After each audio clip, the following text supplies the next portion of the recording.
এই যে অনেকদিন থেকে বাজারের মধ্যে এই পশ্চিম বাজার লাইটে স্ট্রিট লাইটগুলো জ্বলে না।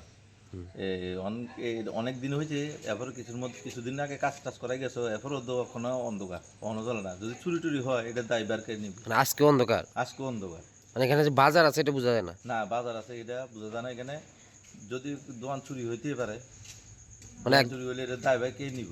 মানে একদম অন্ধকার। একদম অন্ধকার। দেখেন এখানে অন্ধকার হয়ে গেছে সম্পূর্ণ বাজার। পশ্চিম বাজারটাই অন্ধকার থাকে প্রায় সময়। আবার মধ্য বাজার ওখানে অন্ধকার পাইবেন, পুরো স্ট্রিট লাইট জ্বলে না। এটা তো নগর পঞ্চায়েতের মানে এলাকা, নগর হ্যাঁ, পঞ্চায়েতের উচিত এগুলো ঠিক করার। তো কি বলবো, যারা দায়িত্বে আছে তারা কি উদ্দেশ্যে কি করবেন? তারা বলা ছিল যেমন এডিটিং দেখাশোনা করে, বা যখন যে একটা মানুষের লাইব্রেরি তার দোকানে যদি চুরি হয় তাহলে কীভাবে চলবো। হুম, মানে অতি সত্ত্বর যাতে লাইটটি ঠিক করে দেয় হ্যাঁ, নাকি? অতি সত্তর জন লাইটটি ঠিক করে দেয়, এটা চাই আর কি। কিন্তু আপনার দোকান